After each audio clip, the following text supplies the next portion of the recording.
Let's go to Mike joining us in Seattle, Washington. Good morning. Hi. Go ahead, Mike. Hello. Oh, hey. Hi, Miss Slavin. Thank you very much for all your hard work in the Middle East, trying to inform Americans about what is actually happening there. I just wanted to ask, and I feel very lucky to talk to you, I just wanted to ask, how big a threat is Iran really if they're not backed into a corner? Let's first go to Tehran, and then we'll get your reaction, Barbara Slavin. How would you answer that? Me, Tehran, or Barbara? Go ahead, Ramin.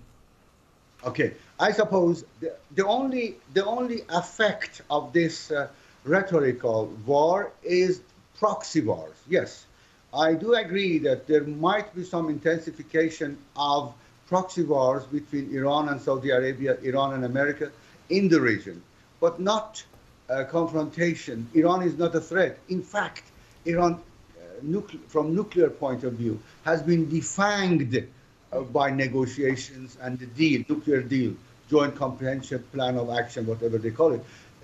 Iran has been defanged, has been incompetent to do any threat, even if there was any threat in first place. There is no threat because Iran is not capable to threaten any regional power. I mean, proxy war is different. Apart from proxy war, Iran is not. It cannot be a threat. The missiles cannot be a threat to anybody. Saddam had several attacks by missiles to Tel Aviv. What happened? Nothing. I mean, it is ridiculous to be worried about the threat, military threat of Iran. Iran's military budget is less than any country in the Middle East. It's not comparable to Saudi Arabia's military budget. Iran is stuck in the quagmire of economic problems. They don't have time and energy to be a threat. They have, but okay, rhetoric is rhetoric. It should be addressed as a rhetoric. But Americans have right, just they hear the news, and somebody in Tehran said, we do so and so and such and such. But we should put it in the context, economic power, missile power, and compare it with the regional power like Saudi Arabia and others. Iran is weakened, whether we like it or not, has been weakened and defanged by nuclear deal, and there is no threat, cannot be any threat. Let me remind our viewers and listeners they can follow your work on Twitter at LA Times. Barbara Slavin, also your response to the caller. Yeah, thank you for your kind comments. No, Iran does pose a threat, as Ramin mentioned, through proxy forces. Iran operates through Hezbollah, through Shia militias in Iraq and Syria. It has supported the Houthi rebels in Yemen and provided them with weapons which they've used to attack Saudi-backed forces and in some cases Saudi Arabia itself. So I wouldn't say it's not a threat. But, you know, a lot of what Iran does is to prevent an attack on its homeland. It's a kind of forward defense, and I think the United States of all countries should be familiar with that since we have troops all over the world. What Iran hasn't done is what the U.S. did in terms of invading Iraq, overthrowing its government, occupying a country. Iran has made a kind of virtue of its lack of resources by funding these smaller groups and looking for places where local populations, particularly Arab Shia populations, have legitimate grievances, and then helping these people, exploiting these grievances. So Iran is a threat, but it's not one that should be overblown, and it's certainly not the enemy of the United States in the way that it's being portrayed by the Trump administration. We want to turn our attention to Iran, and joining us here in Washington is Barbara Slavin. She is with the Atlantic Council. And from Tehran, Ramin Mostaghim. He is a correspondent for the Los Angeles Times, joining us via Skype. And let me begin with you on the ground in Iran. Give us a sense of the state of relations between the United States and Iran. Just how tense are they? On the surface and in terms of rhetoric, I can say it is as tense as possible. And both sides have been exchanging sort of rantings and harsh words against each other, tweetings against each other. Of course, President Rouhani has stopped it, tit for tat tweet. But in the whole, I can say tension is very high, and escalation of tension is predictable in coming days and weeks. Will anything ease those tensions? The announcement of the secret or open negotiation between two harsh and arch enemies, United States, and Iran. So any news about that in Oman or in London or in New York or anywhere can de-escalate the tension. We have been hearing from the administration that one of their objectives, one of their goals is some sort of regime change. As you talk to the people of Tehran, not government leaders, not officials, but the people on the streets, what are they telling you? There are mixed feeling about it. Some people who feel powerless and desperate to change their destiny or to say some things for themselves against the regime. They are desperate. They say, okay, let's a savior, let somebody come and solve our problems. That's also we can hear on the street. But majority of the people are worried, and they say both sides should avoid war or warmongering words. And also the majority of people, I can say, in the streets, they are anticipating tensions, economic wars, but they don't feel the war is imminent and near. Let me turn to Barbara Slavin, who has a question for you as well. Yes, hi Ramin. It's nice to see you, if only via Skype.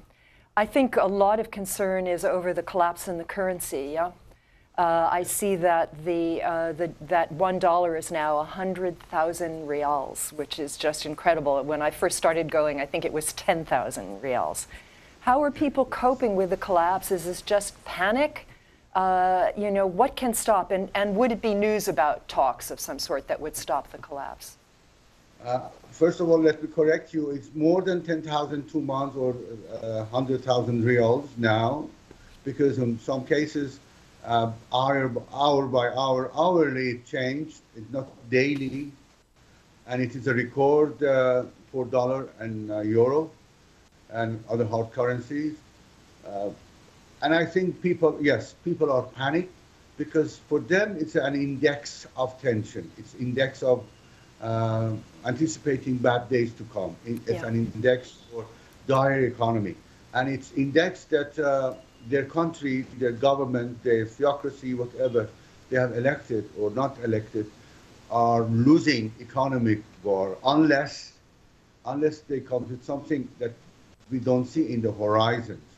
On August 6th, there is a new sanctions on automobiles, insurance, and also gold or whatever. And I suppose that would be a litmus test for the government to show that how weak and vulnerable is in that economic war that they call it. I mean, the government in Iran call it economic war between Iran and America. So I can say, on the whole, people are very panicked, especially middle-class people, salaried civil servants who cannot expect any raise in coming days or weeks. In some cases, we hear that some civil servants in the government, state-run businesses, are not paid their salary just in time. So we have problems of paying in some cases. And in private sectors, redundant workers, staffs are laid out one after another.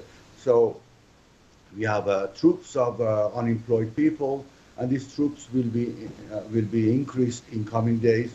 It is predictable. So panic our people, and at the same time anticipating worse days to come. We're talking with Ramin Mostaghim. He is a reporter for the LA Times, and he is joining us from Tehran. And here in Washington, Barbara Slavin of the Atlantic Council. You want to follow up? No, it's, I mean, it's what we've been writing on our blog at the Atlantic Council. We've had some people who've recently been in Tehran who've written the same, and one traveler described it as a mood of stoic pessimism sense that people are caught, that they, yes, everybody would love, a miraculous solution to the problems, but they know it's not going to come, and they fear that things will get worse. And I think it's, in all the time that I've been writing about this topic, I think it's perhaps the most depressing time for Iran and for U.S.-Iran relations, because we were in a better place just a couple of years ago. And it's been very, very sad to watch it all slide downhill. Mr. Mostaghim, why is the economy so tough, so perilous at the moment in Iran? Beyond energy and oil issues, what else is motivating the decline? First of all, let me tell that the best description from my angle is that Iranian middle class city dwellers are squeezed between two pressures. One is Trump administration, sanction, whatever, and Iranian government incompetence to deal with economy in a proper way so that everything, prices can be controllable or business can go on ahead. The reason of the crisis is deep-rooted. Budget deficiency, and also the liquidity, the amount of the cash flow in the society, and the fat bureaucracy, and also I can say the fat sector of the service department. People are earning their money by selling something and buying something, buying dollars, selling tomorrow, buying this goods, selling tomorrow, just to earn the differences, to get a commission. So this is a country with the economy based on the middlemanship, just dealing between two parts of the transactions. So this is not a country of production. This is not, most of the manufacturing companies are losing grounds to the rivals in China and other places, and importers. So how can a country based on the petrodollar, 80% of the whole economy is based on the petrodollar. So if they sell the dollar, the petrol, they are happy. Petroleum is okay. But otherwise, they don't have money to run the country. So this is the deep-root problems unaddressed for decades. And now the pressure of Trump is intensifying the problems already deep-rooted in the society. Our focus, U.S.-Iran tensions between the two countries, and I want to get both of your reactions to what the Secretary of State, Mike Pompeo, said last week at the Reagan Library in California. Right now, the United States is undertaking a diplomatic and financial pressure campaign to cut off the funds that the regime uses to enrich itself and support death and destruction.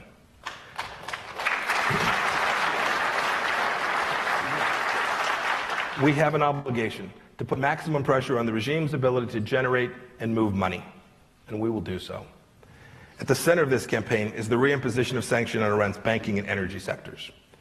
As we've explained over the last few weeks, our focus is to work with countries importing Iranian crude oil to get imports as close to zero as possible by November 4th. Zero.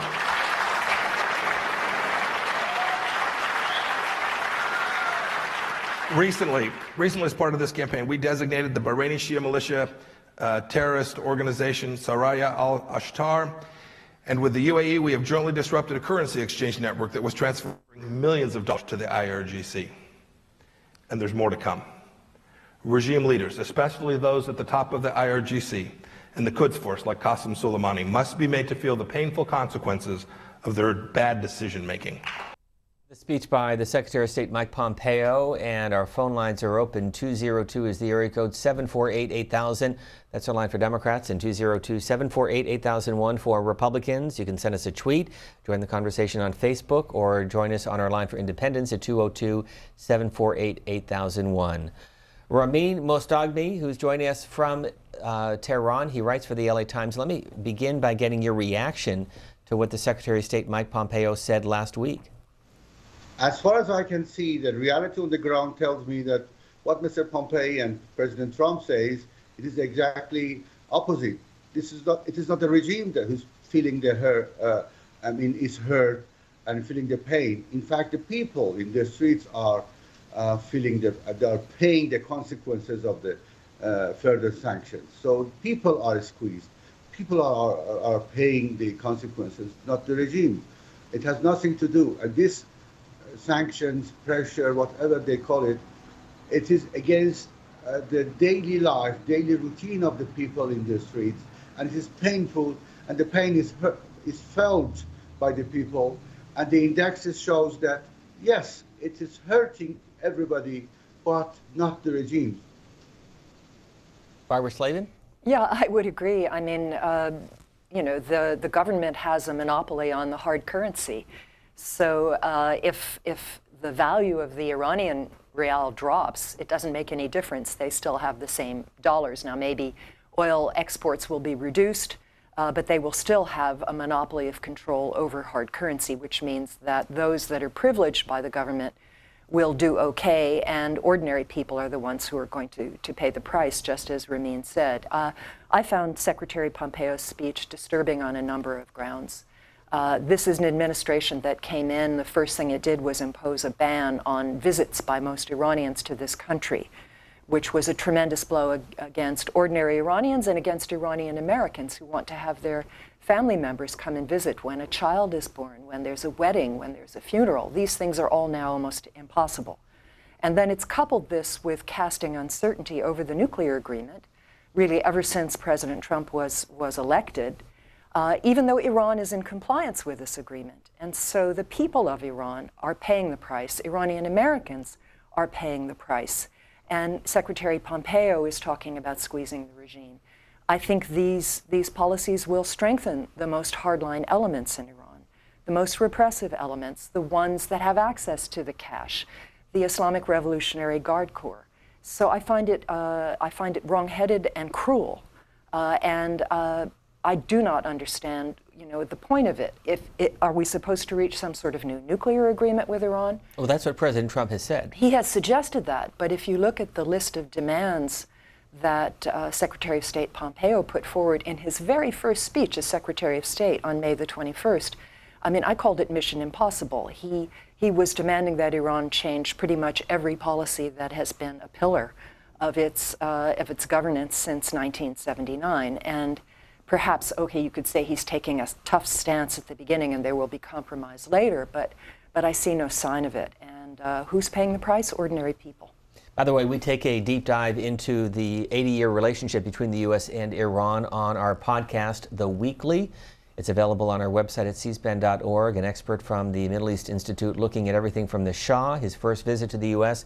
during the Truman administration, the hostage crisis, and more recently, the Iran nuclear deal. You can check it out at cspan.org. Let's go to Lou joining us from Gettysburg, Pennsylvania, Republican line. Good morning. Yeah, thank you, sir, for taking my call. I just consider myself kind of an ordinary American. I am retired military and retired school teacher, but what we're kind of fed on television, what we're allowed to see, is basically a lot of times the leader of Iran is screeching death to America, and at the same time they're preaching annihilate all the Jews that are left in the world. And I'm not sure what we're supposed to think or to react to that. Just say it's business as usual, or just really be afraid of it. Barbara Slavin. Yeah, I think I would agree with the caller on the first comment. This chant of death to America, which dates to the revolution, is extremely obviously upsetting to any American. I can only tell the caller that in my 9 trips to Iran over 20 years, I've met people who are very pro-American. This is a slogan, and it's become a kind of meaningless slogan in some ways, but also, as I mentioned, very self-defeating, because it simply makes Americans distrustful of Iran, and rightfully so.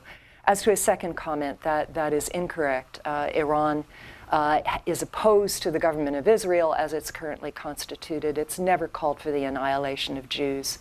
And in fact, there is still a Jewish population that lives in Iran, the only large Jewish population, I think, in any Muslim country, and certainly in any country in the Middle East outside Israel. So that is incorrect. Ramin Mostaghim, who's joining us from Tehran for the LA Times. Let me follow up on that front, because there have been demonstrations, protests in the streets of Tehran.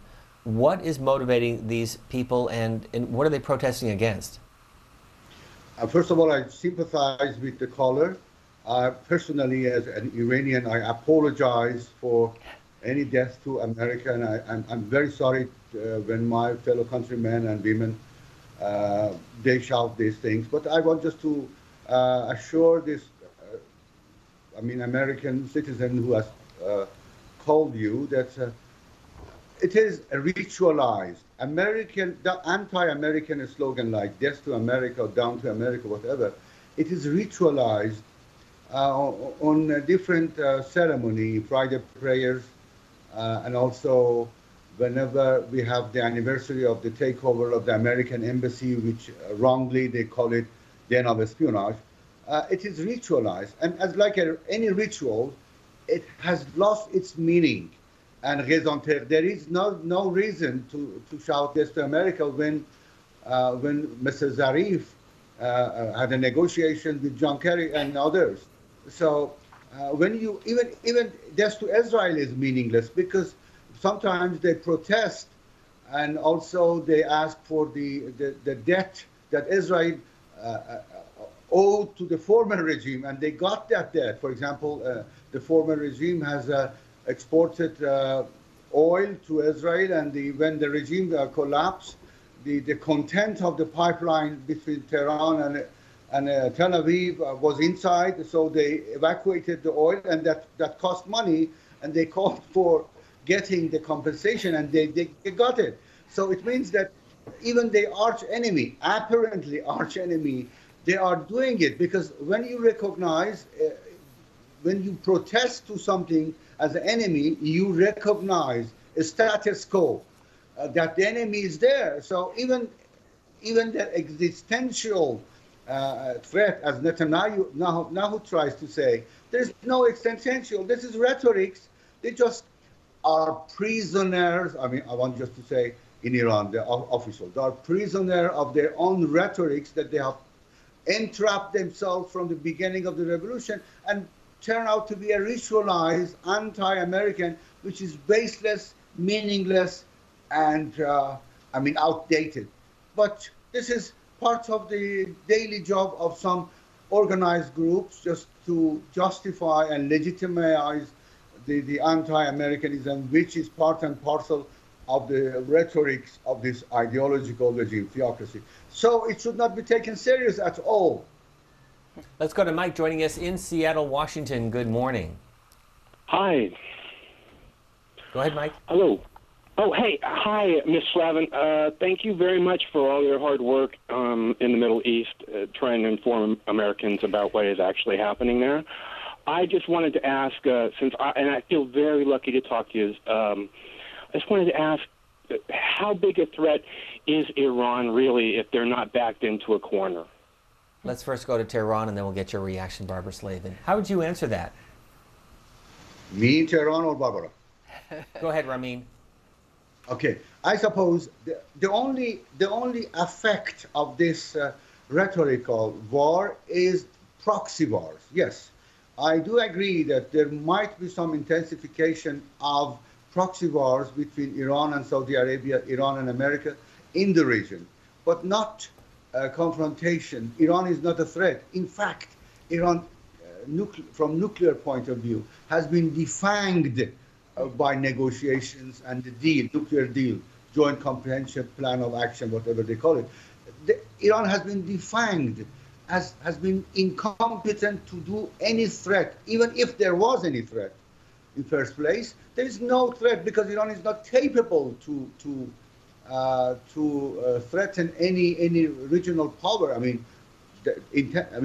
Proxy war is different. Apart from proxy war, Iran is not. It cannot be a threat. The missiles cannot be a threat to anybody. Saddam had several attacks by missiles to Tel Aviv. What happened? Nothing. It is ridiculous to be worried about the threat, military threat of Iran. Iran's military budget is less than any country in the Middle East. It's not comparable to Saudi Arabia's military budget. Iran is stuck in the quagmire of economic problems. They don't have time and energy to be a threat. But okay, rhetoric is rhetoric. It should be addressed as a rhetoric. But Americans have right. Just they hear the news, and somebody in Tehran said, we do so and so and such and such. But we should put it in the context, economic power, missile power, and compare it with the regional power like Saudi Arabia and others. Iran is weakened, whether we like it or not, has been weakened and defanged by nuclear deal, and there is no threat, cannot be any threat. Let me remind our viewers and listeners they can follow your work on Twitter at LA Times. Barbara Slavin, also your response to the caller. Yeah, thank you for your kind comments. No, Iran does pose a threat, as Ramin mentioned, through proxy forces. Iran operates through Hezbollah, through Shia militias in Iraq and Syria. It has supported the Houthi rebels in Yemen and provided them with weapons which they've used to attack Saudi-backed forces and in some cases Saudi Arabia itself. So I wouldn't say it's not a threat. But, you know, a lot of what Iran does is to prevent an attack on its homeland. It's a kind of forward defense, and I think the United States of all countries should be familiar with that since we have troops all over the world. What Iran hasn't done is what the U.S. did in terms of invading Iraq, overthrowing its government, occupying a country. Iran has made a kind of virtue of its lack of resources by funding these smaller groups and looking for places where local populations, particularly Arab Shia populations, have legitimate grievances, and then helping these people, exploiting these grievances. So Iran is a threat, but it's not one that should be overblown, and it's certainly not the enemy of the United States in the way that it's being portrayed by the Trump administration. Let me turn to the Iran nuclear deal. The president has been very critical, saying it was the worst deal ever negotiated. And in July of 2015, President Barack Obama is sitting down with Tom Friedman discussing the Iran nuclear deal, how the U.S., China, Russia, and Europe came to this agreement. Let's watch. The reason we were able to unify the world community around the most effective sanctions regime we've ever set up, a sanction regime that crippled the Iranian economy and ultimately brought them to the table, was because the world agreed with us that it would be a great danger to the region, to our allies, to the world, if Iran possessed a nuclear weapon. We did not have that kind of global consensus around the notion that Iran can't enjoy any nuclear power whatsoever. And as a member of the Non-Proliferation Treaty, the NPT, their argument was we're entitled to have a peaceful nuclear program, and what we were able to do is to say to them, given your past behavior, given our strong suspicion and evidence that you made attempts to weaponize your nuclear program, given the destabilizing activities that you've engaged in the region and support for terrorism, it's not enough for us to trust when you say that you are only creating a peaceful nuclear program. You have to prove it to us. And so this whole system that we've built is not based on trust, it's based on a verifiable mechanism whereby every pathway that they have is shut off. The pathway of enriched uranium, they have to remove 98% of the enriched uranium they have. They have to remove the overwhelming majority of their cascades, and for 10 years they are under the most severe constraints. And then beyond that, they still have to sign up to an additional protocol that ensures we have the most intrusive inspection regime that's ever been created. Courtesy of the New York Times from July of 2015, that's President Obama. Let me again remind you the P5+1 that made up that agreement that was signed in 2015, the U.S., Great Britain, France, Germany, China, and Russia. Here in Washington, Barbara Slavin, who is with the Atlantic Council. And let me turn to the LA Times correspondent in Tehran, Ramin Mostaghim. How did that deal play out until the U.S. pulled out of the agreement under President Trump? It didn't just was help a lot in the economy, but lots of delegations from Europe came to negotiate for investment. And at least we had some sort of stability of the rate of the foreign currency. And there was a horizon, promising horizon for Iranian investors, middle class, educated people, that one day in 1 year or 2 years from now, imposed a nuclear deal, there would be a better relation with the world, including America, and there will be more investment, more tourists, more exchange of goods and science and technology. That was the hope. I mean, what has been sacrificed after pulling out of Trump administration from the nuclear deal is the hope of Iranian people that has been part and parcel of the campaign of President Rouhani. So there is no hope for the future in the post pull-out and withdrawal of the nuclear deal. That was the only things I can say. Otherwise, only the horizon seemed, much better promising. Let's go to Zameh joining us from Bowie, Maryland. Good morning. Good morning. How is it that the U.S. can tell some other country that we're imposing sanctions on them because of the policies of their leaders? What if another country did that to the U.S. based on the policies and buffoonery of the current occupant of the White House? Barbara Slavin. Yeah, well, the United States has a unique position because of the dominance of the dollar in the financial world. And that allows the United States, by cutting countries out of the U.S. banking system, by forbidding their use of the dollar, to make it almost impossible for them to trade with anyone. It is a very, very severe sanction, and this is what is killing Iran. This is what is depressing its currency. But until that situation changes, if the United States dollar no longer is the dominant currency, then the U.S. will not be in the position to do this. Until that happens, that is the situation. It's an enormous power, and I would argue that it should be used very judiciously in walking out of the Iran nuclear deal.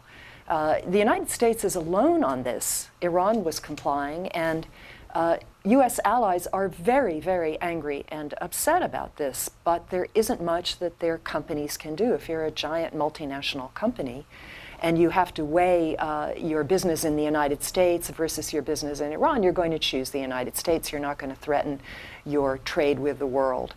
So this is the power that Trump is using, and it's, as on so many other issues, the Trump administration is using a policy of bullying toward the rest of the world, which I think will backfire ultimately. Ramin Mostaghim, what role does Russia play in Iranian politics and Iranian foreign policy? I think a lot, and this is a safe haven for Iranian economy. Since the pullout of the Trump administration from the nuclear deal, Iran tried just to have a sort of rapprochement with China and Russia at the same time, and trying to establish some bank that can do a business and transfer money from Moscow to Tehran, from Peking to Tehran, from Shanghai to Tehran, so that they want just to have their own triangle business independent from international community, because Iran has no place to go. And so they are taking refuge in the bosom of the Russian administration, Mr. Putin. So Mr. Putin is a very good alternative for them against American administrations, and also they are trying to drive a wedge between Europe, right? I mean, EU and America. Zarif openly said that. I mean, they just want to try to get advantage of any division between Europe and America, and also at the same time any division between Russia and China against America or other countries. So Iran is taking resort to have more and more involvement and business with Russia. And let me conclude, if I could, on a personal note. We're all familiar with the story of Jason Rezaian of the Washington Post, who's now working on a book, his time in captivity as a reporter in Iran. As an Iranian American working for the LA Times, do you in any way worry about your own safety covering news in that country? First, let me correct you. I'm Iranian. I don't have American passport, fortunately or unfortunately. But I'm worried, and I have paid my price even as an Iranian. I've been suppressed and, had the hassles and jail and everything like that any Iranian who was stick out his head. So I can say I'm professionals and I know the red lines, but no, there is no guarantee that one day I will be victimized too, as I have been before. At the same time, I can say that dual nationals are more vulnerable than Iranian citizens like me. How so? How have you been victimized? I mean, when there was a reform heyday in Iran, I took the reform very, hello? Yes, please continue. Yeah, I took the reform serious, and I wrote something that I should not have been written. That's it. Ramin Mostaghim, he is a reporter for the LA Times, joining us via Skype from Tehran. Thank you for adding your voice and perspective to our conversation. We appreciate it. Thank you for having me. And thank Barbara. Yes, good to see you, even via Skype. Thank you. Back to your phone calls. James in Chattanooga, Tennessee. Barbara Slavin will be with us till the top of the hour. Good morning, James. Thank you for taking my call, C-SPAN. I'd like to say I'm a 69-year-old Vietnam combat veteran. In saying so, I see this as being a hawk issue.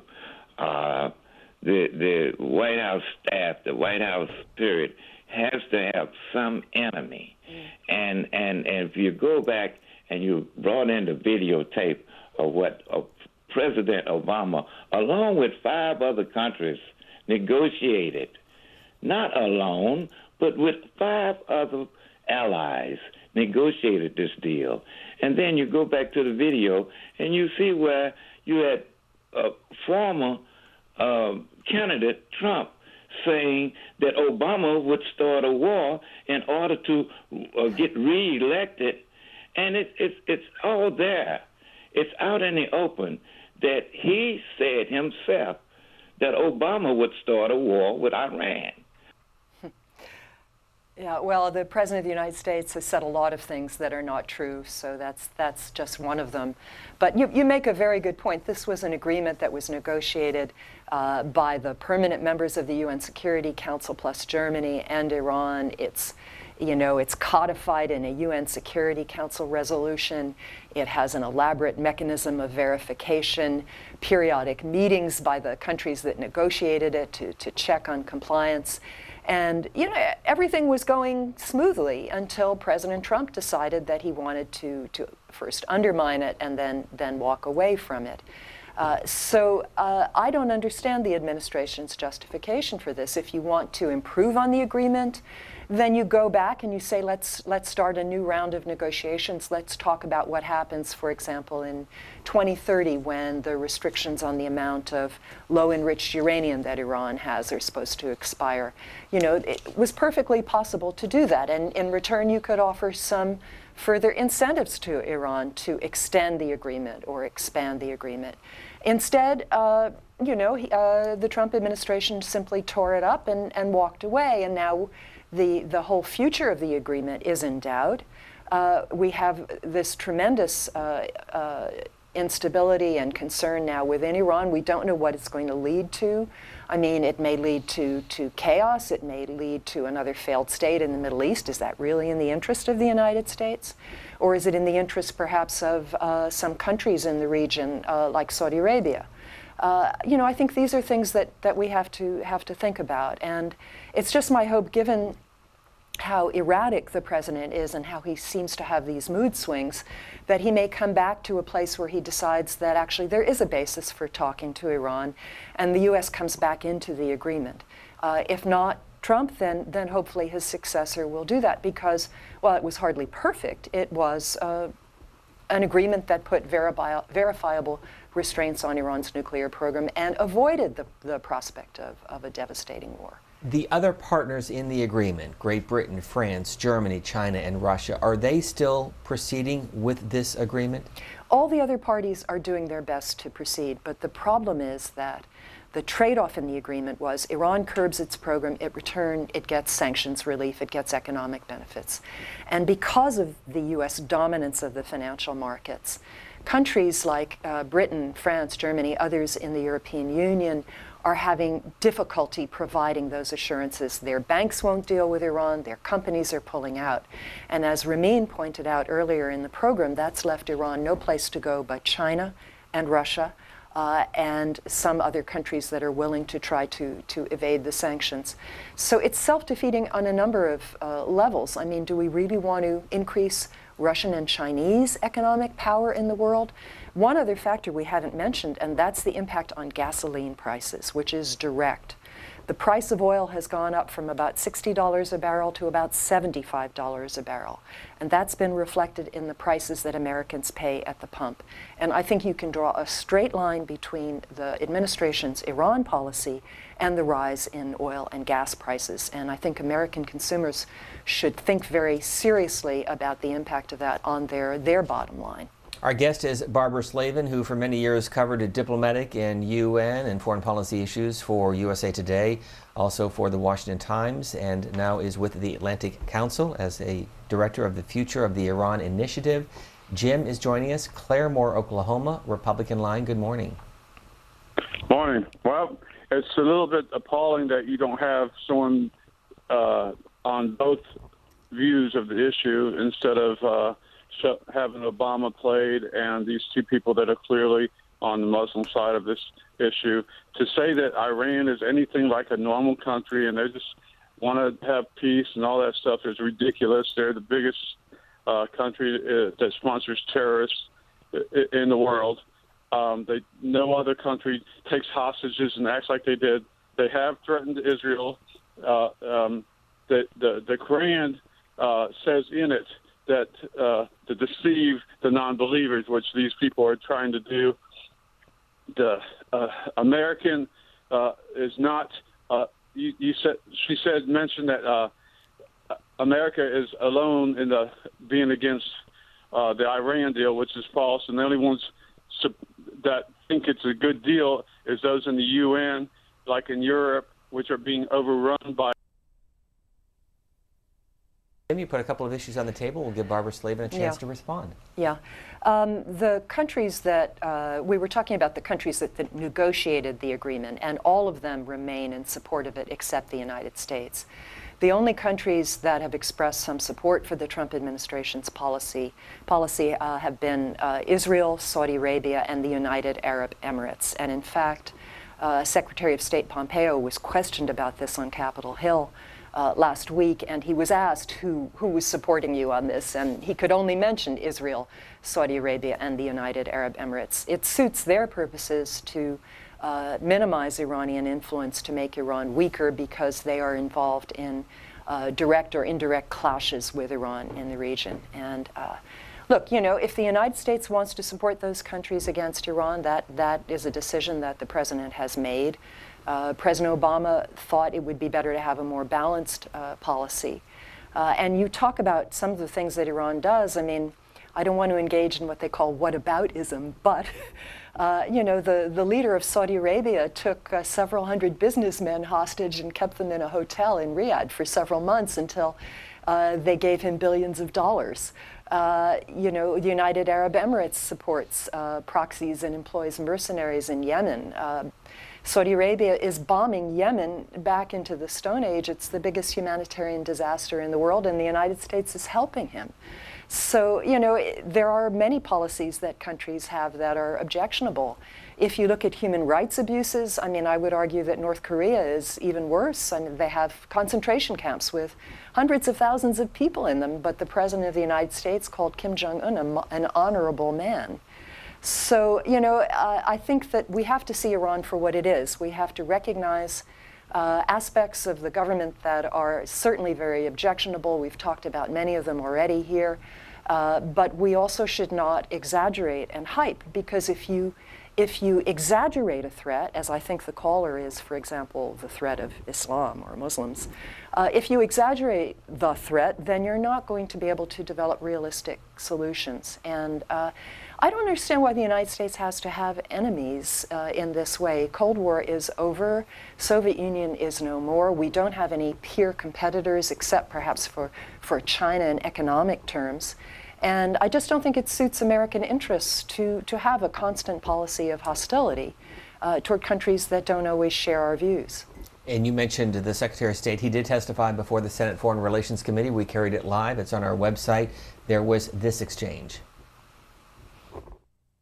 How important Iran views its ballistic missile program. I agree with you there. The question for President Trump faced was the JCPOA good enough? He concluded it wasn't remotely good enough. I think he said it was one of the worst deals in history. I don't want to get the language wrong. And so he concluded we would find ourselves in a better place with an opportunity to revisit all of these issues, the broad spectrum of issues, not just the nuclear portfolio, but the missile program, their malign activity around the world, all of them in a package. It did accept the understanding that there would be those that wouldn't come alongside of us. But you should know there is a coalition. It's not America and America alone. We have others who believe that this was the right decision too. The Israelis, the Saudis, the Emiratis, the Bahrainis, other smaller European governments, not the E3 themselves. But there are a number of folks who are beginning to coalesce around an understanding of how we can appropriately respond to Iran to take down the nuclear risk to the United States as well as the risk from these other malign activities. The Secretary of State this past week, the Senate Foreign Relations Committee, Barbara Slavin, what are you hearing? Yeah, I left out the Bahrainis. Sorry, that's a very small country that's propped up by Saudi Arabia. He said small European countries, but he didn't name any. And I'm not aware, of any. The European Union has been unanimous in its support of the Iran nuclear deal. So no, the United States, apart from Israel and a couple of Sunni Arab states in the Persian Gulf, is alone on this. But because of our economic power, we get to crash the Iranian economy. Let's go to Henry joining us from Michigan, Democrats line. Good morning. Good morning, Ms. Slavin. You're doing a fantastic job. Thank you. We just recently had a big fake news story here in America, one that talked about a summit between Donald Trump and Putin in Helsinki. This was not a summit. This was Putin calling Trump on the carpet to explain to him, instruct him on what the next phase of their collusion was going to be in controlling global markets and the world, because that is exactly what they're up to. Barack Hussein Obama was the last legitimate and the greatest president this country's ever seen. So Jim in Oklahoma is deranged. He has the Obama derangement syndrome, which gave us Donald Trump. I would like for you to explain to the people, first of all, I'd like for you to explain to them about the myth that President Obama gave away $150 billion to Iran. People think it's American money, but it wasn't. But if you could explain that. Also, if you could explain to the American people how Donald Trump's scrapping of the Iranian nuclear agreement helps his boss, Putin, in Russia, and Pompeo's boss, Netanyahu, in Israel. Both of them are slaves to Israel and Russia. And if you could explain that big geopolitical dynamic, I would really appreciate it. Henry, thanks thank you for the call. I should also point out that if you're interested, Barbara Slavin has this piece available on the Atlantic Council website at atlanticcouncil.org. The U.S. policies undercut support for Iranian voices.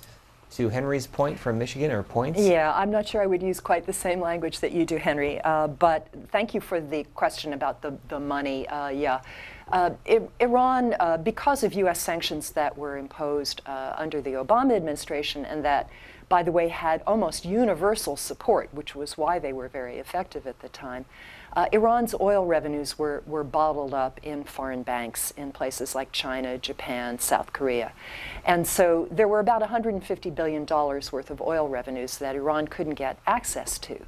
And under the nuclear deal, it was able to repatriate its own money. This was not American money. This was Iranian oil money that had been bottled up. And I should mention, this is probably what's going to happen again, that they'll sell oil to places like China, and the only way they'll be able to get access to it is essentially by bartering for Chinese goods and services. This is probably going to be one result of the sanctions.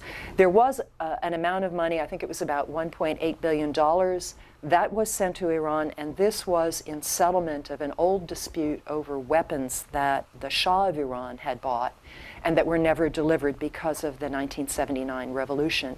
And I think it was about $400 million, and then there was interest added, and the U.S. did send that money to Iran as part of an overall settlement of these disputes. And there was a lot of hope, frankly, that this was going to lead to U.S.-Iran diplomatic relations as a result of sorting through some of these old disputes. That didn't happen. You had another question about... well, let me follow up, because here's some related tweets to all of this. This is from one viewer saying, Trump uses Iran as a tool to fire up his base, even though he knows Iran is no threat to anybody.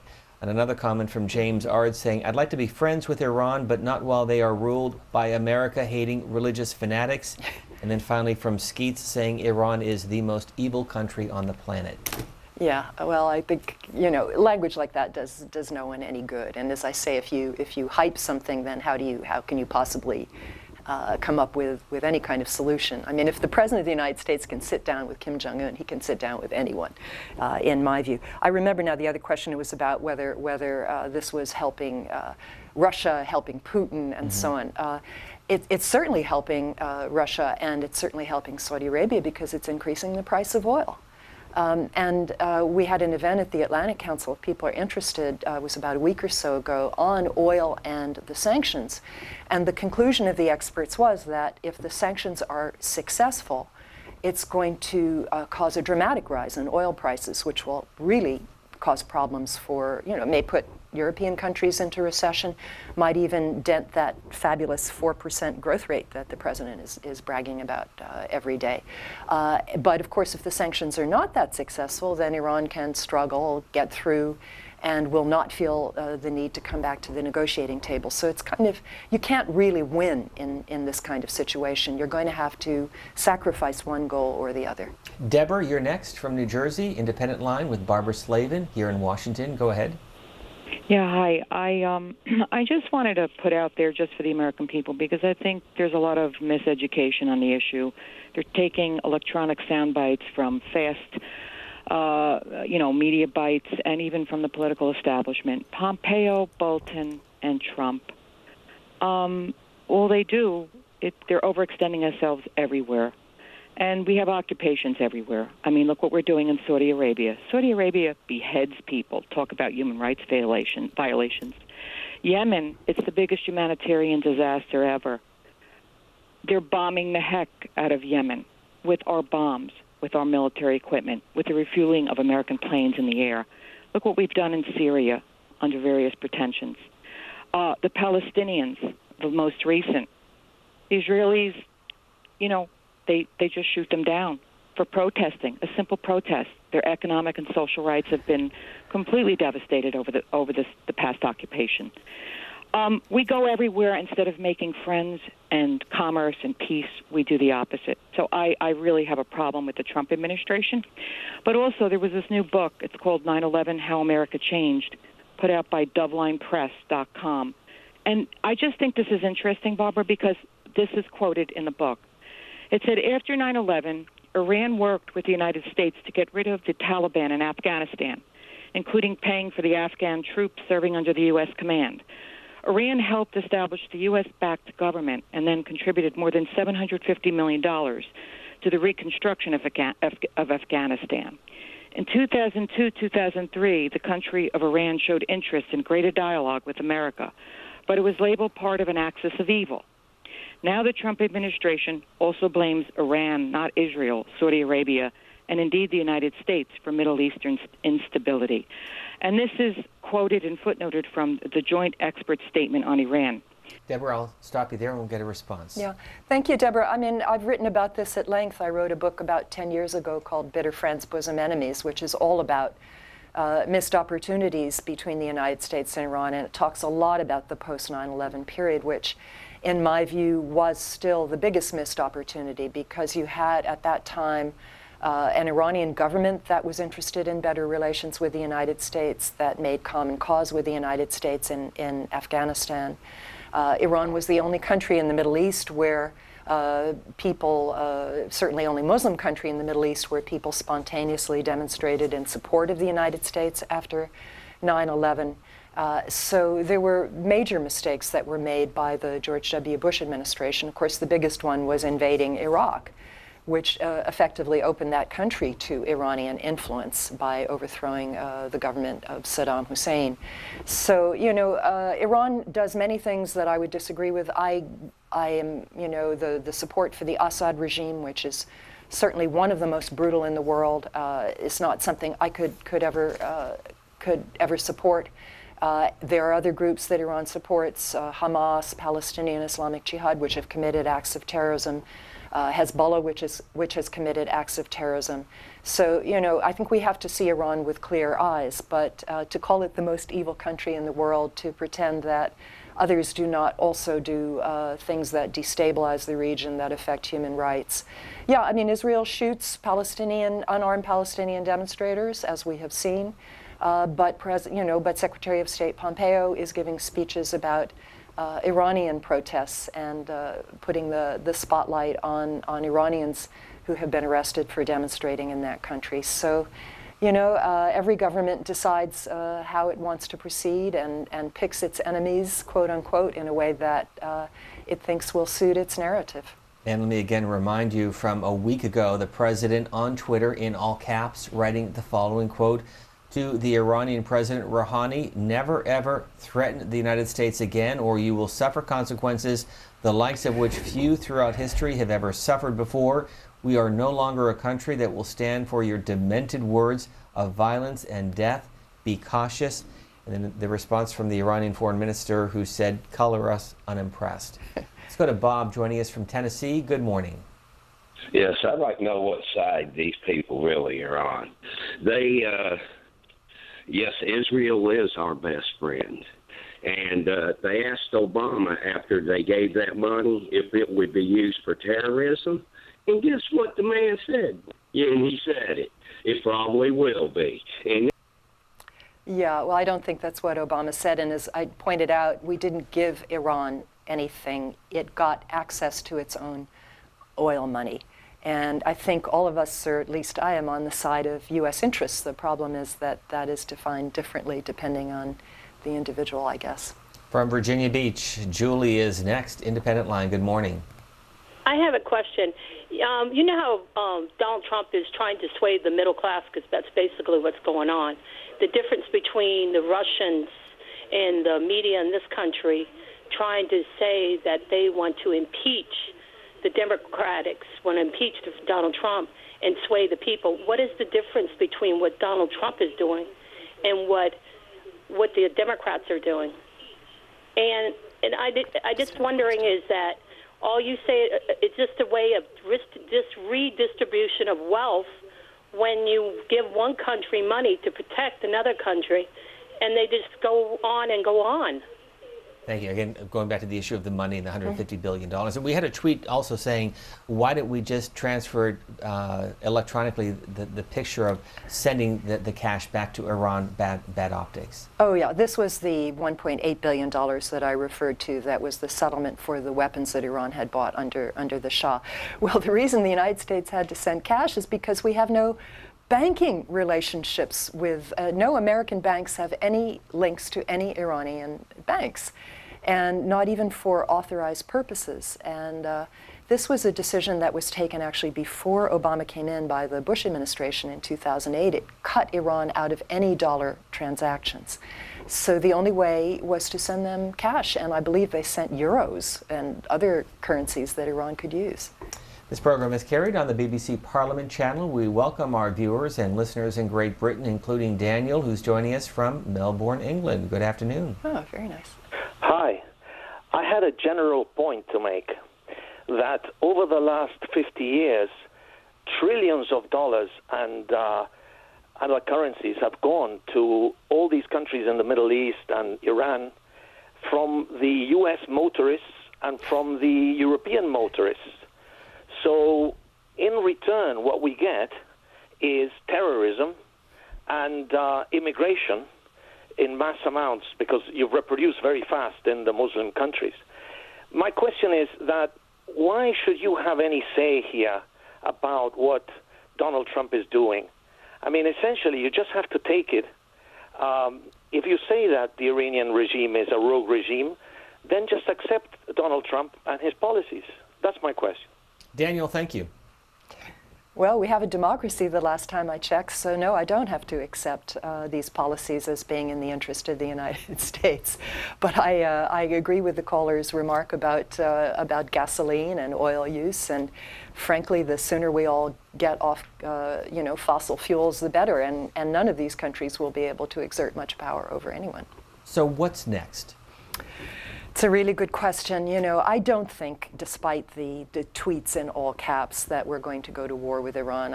One good thing about Donald Trump is that I don't think he believes in more wars in the Middle East. He wants to withdraw American forces from the places that they're still in that part of the world. My hope is that after all this fierce rhetoric and with all the pressure of the sanctions, that there will be overtures. And we've seen some inclinations of this already. I believe the foreign minister of Oman was recently in the United States, and Oman has been a go-between in the past between the United States and Iran, that we will see some back-channel dialogue. And I don't anticipate a grand summit with the supreme leader of Iran sitting down with Donald Trump. That's kind of a hard thing to imagine. But perhaps there can be some de-escalation and some thought of a return to negotiations that would, ease whatever concerns the United States has about Iran's regional activities, perhaps, and that would also decrease this terrible suffering on the Iranian people. I'm so glad that you had Ramin on from Tehran, because people should understand that those who are being punished are ordinary Iranians who like the United States, not the government of Iran. And these sanctions are really, as I said before, they're cruel punishment, and they're unwarranted. Iran is in compliance with the nuclear agreement. And we appreciate your time and your insights. Barbara Slavin from the Atlantic Council, thank you for being with us. You're very welcome. It's a pleasure. Thank you.